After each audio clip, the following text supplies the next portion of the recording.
conseil de pro. Nous allons parler de droit avec le comité de défense des travailleurs frontaliers. De grandes revendications ont été satisfaites et la dernière est celle contre la double imposition des indemnités de chômage partielles et autres. Effectivement, concernant ces doubles impositions, l'Allemagne n'a pas respecté l'article 13 alinéa 8 de l'avenant du 31 mars 2015 de la Convention fiscale franco-allemande qui ne présente aucune ambiguïté. Il stipule que les indemnités de chômage partielles sont exclusivement imposables en France, comme d'ailleurs les indemnités de maladie, d'insolvabilité et les allocations parentales d'éducation.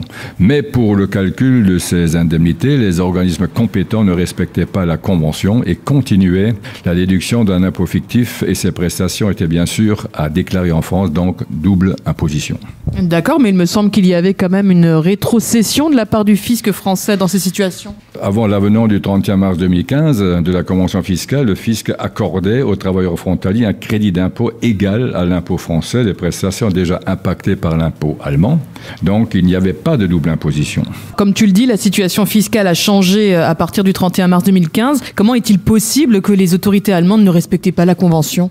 Eh bien, parce qu'elle voulait absolument garder la souveraineté fiscale quant à ces prestations, soi-disant que lors de la signature de cet avenant du 31 mars 2015, qui ne devait, selon elle, que concerner les retraites allemandes dont l'imposition revenait à la France. Mais dans cet accord, il a été ajouté que toutes les prestations sociales versées par l'Allemagne sont uniquement imposables en France. L'Allemagne voulait absolument renégocier la convention fiscale avec la France qui a dit qu'elle ne sera plus renégociée.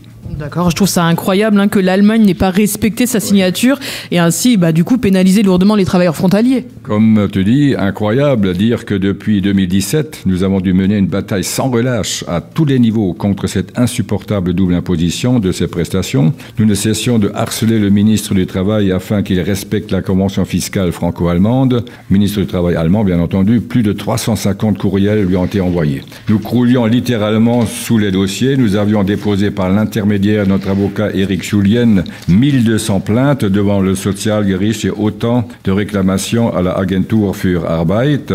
3 jugements ont d'ailleurs été rendus par le Bundessozialgericht qui nous donnait raison et en dernier, bien entendu, notre plainte à la Commission européenne qui a fait massue et l'Allemagne a dû se plier. Tous les travailleurs ont été remboursés de l'impôt injustement prélevé sur les allocations de chômage partielles. D'après nos calculs, plus de 1 million d'euros a été récupéré par les travailleurs frontaliers qui étaient concernés. Mais moi, j'imagine quand même que toutes ces plaintes que vous aviez déposées ont dû coûter cher, du coup. En effet, très cher. Cette victoire dont profitent aujourd'hui tous les travailleurs frontaliers a coûté à l'organisation 120 000 euros. Mais nous pouvons être fiers de ce combat sans relâche. Nous avons frappé un grand coup, obligeant le gouvernement allemand à respecter la Convention. Donc, toutes les prestations citées sont dorénavant exonérées d'impôts. Étant donné la complexité des calculs, nous conseillons d'ailleurs à nos membres de nous contacter.